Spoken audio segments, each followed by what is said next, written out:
What's up, guys? It's Jensen and welcome to another video. So after the Houston Rockets dealt away Clint Capella, leaving him without a legitimate center on their roster, it's clear that the Houston Rockets are committing to small ball, and the real question around the NBA right now is that if the Rockets small ball can actually win an NBA championship. And at first I thought no, but after giving it some extra thought, I think that we can't rule out the fact that this lineup might actually be able to win a championship this year. I mean, we look at the offense, we have to remember that this team was 10-1 without Clint Capella in the first place. And the other centers on the roster, Tyson Chandler, Isaiah Hartenstein, they barely received any playing time. So we've seen it work before. I think this offense might actually benefit from playing small ball. We look at the Houston Rockets, they're second in the league in pace. And, I mean, with Russell Westbrook, they could easily push the pace up. And you have to think that adding Robert Covington would only increase the amount of pace the Houston Rockets play with.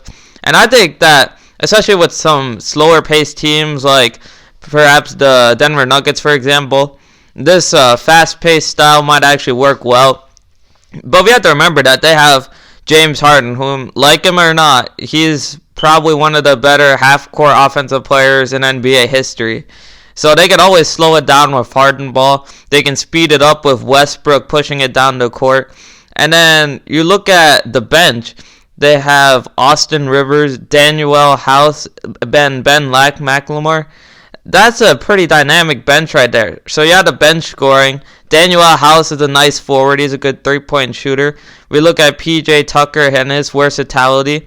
And we can't rule it out. We have to remember that Mike D'Antoni is one of the more innovative coaches in the NBA. We have to remember those Mike D'Antoni Suns teams from over a decade ago. 7 seconds or less offense. Those teams were shooting a ton of threes and really operating at a fast pace in the NBA far before anyone else did. So if anyone can make this lineup succeed, it's Mike D'Antoni. So we can't rule it out for sure. And then what people fail to realize is that people think that this team is going to be terrible at defense. But the last time I checked, PJ Tucker is a versatile defender. Robert Covington is one of the better perimeter defenders in the league. And James Harden, he's actually very underrated at defense. He's always among the league leaders in deflections. He can steal the ball. He's a good defender. He's physically capable of being a good defender. And we look at Russell Westbrook, whom obviously he's not that great of a defender, but we know that he has a potential to be a really good defender. So if the Rockets can unlock that in him, then this is a pretty good defensive crew too. But the main issue for this team is that when your main centers are Tyson Chandler and Isaiah Hartenstein, that's a problem. Because especially when you look at the Western Conference, Nikola Jokic, Anthony Davis, Rudy Gobert, Kristaps Porzingis even, all these are guys that are talented big men. The Rockets can't really match up with all of these guys. And that's why I think that the Rockets are going to need a little bit of help in the postseason probably. You know, I think one of the LA teams has to get knocked out. But I think the kryptonite from the Rockets might be the Lakers. Because we look at that team with Anthony Davis, Dwight Howard, and JaVale McGee. And even though the Rockets beat the Lakers a couple nights ago, we have to remember that the Rockets were red hot shooting from three. And the Lakers didn't look quite 100% after the trade deadline passed, and they didn't really make any moves. So I really feel like the Lakers, they could definitely knock out the Rockets in the playoffs. That's why I think the Clippers are actually a better matchup for the Rockets, because we look at the big men on the Clippers roster. Ivica Zubac, he's not nearly as good as any of the dudes I mentioned on LA. We look at Montrezl Harrell, he's only 6'8". I think Tucker could deal with them. So when we look at the Clippers and the Lakers, I think they match up better with the Clippers. So they're going to need some help, though, because we look at Nikola Jokic in Denver, and we look at Rudy Gobert and the Utah Jazz. These are teams with talented big men. So they're going to need a little bit of help in the playoffs. That's why I think they might need to add a guy like Bismack Biyombo, perhaps, if he gets bought out.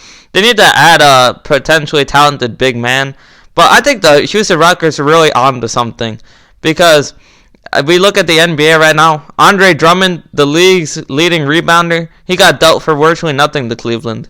We look at Joel Embiid, and I personally think he's overrated because he can't really run the floor. He's You can't really have a fast-paced offense with Joel Embiid at your center position. So if we look at the Houston Rockets, I really feel like they're onto something.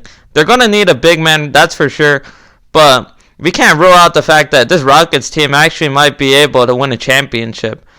Obviously, they're going to need some help, and the buyout market is going to be huge for them to maybe be able to get a center. But if James Harden can step up in the playoffs, if Russell Westbrook can play up to his MVP caliber self when it counts in the playoffs, if PJ Tucker is able to stay alive with some of these bigger centers, if he's able to limit some of these guys, and guys like Daniel House, Austin Rivers, Ben McLemore, Eric Gordon, and others, they step up big in the playoffs, this Houston Rockets team is dangerous. And when I look at their ceiling, they have the highest ceiling in the NBA. In my opinion, because we look at the Lakers, their ceiling's kind of lowered from not having a big-time playmaker opposite of LeBron. And when we look at the Clippers, and they're kind of the safe team with Kawhi Leonard and Paul George, we don't really look at them like a dynamic team. We look at Milwaukee, and although we realize what a big-time player Giannis Antetokounmpo is, we don't really look at anyone else on that roster and really feel afraid. So if the Houston Rockets can hit their ceiling in the playoffs, there's almost no team that can beat them. But their floor is very low. It's maybe a first-round exit at the hand of the Utah Jazz or Denver Nuggets. But ultimately, this is to be decided to see if this experiment works. And if it does, it could show the new NBA trend of NBA small ball. And that would certainly be interesting to see. Thanks for watching this video, guys. Please like and subscribe. I'll be providing more NBA and NFL content as the season goes on. And be sure to follow me on Twitter, Jensen Sports. Have a good day.